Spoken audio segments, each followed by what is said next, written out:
Buenas tardes, bienvenido a una clase más de Mates.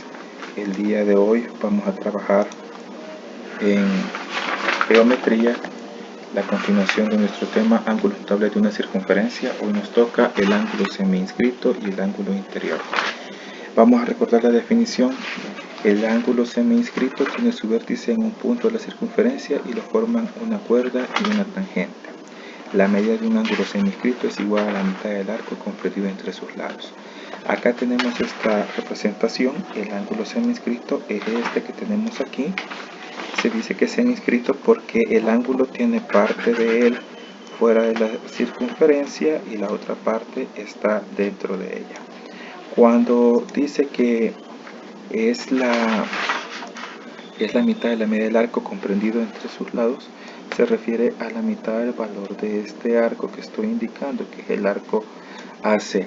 ¿Cómo lo podemos calcular? Pues puede ser dado como la medida del arco o la medida de un ángulo central. Recordemos el concepto que vimos anteriormente acerca de ángulo central. A continuación, un ejemplo. Si a nosotros nos dicen calcular la medida del ángulo CBE si la medida del arco comprendido entre sus lados es 112.98, en esta figura nos vamos a dar cuenta que el ángulo semi-inscrito está por este lado y la medida del arco que nos dan es la de este que está aquí. Si nos fijamos, la medida de ese arco coincide con la medida del ángulo central. Nuestro ángulo central en este caso es 112.98. Atendiendo la fórmula, quiere decir que el ángulo que nos están pidiendo, el CBE, entonces será la mitad de 112.98,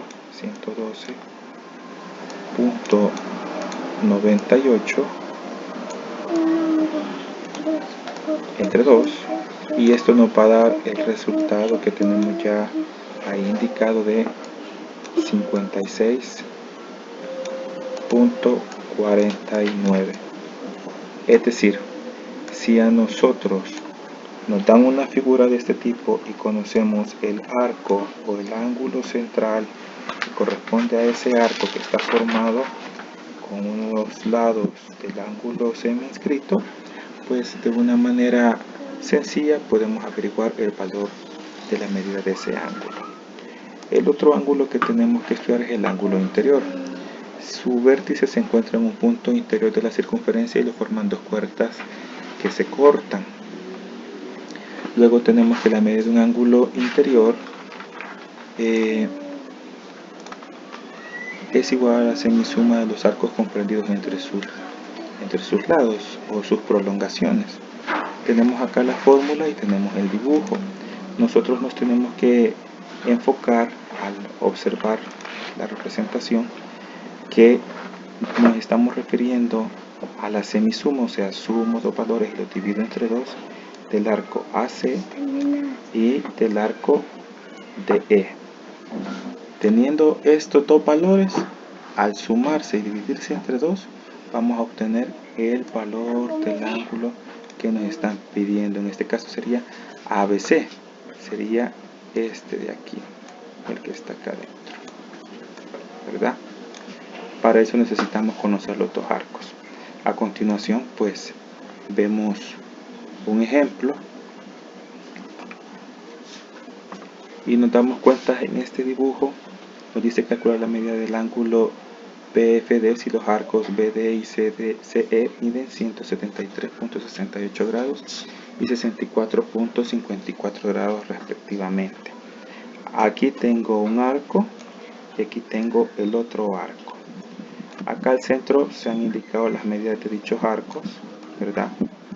Tenemos 64.54 y 173.68.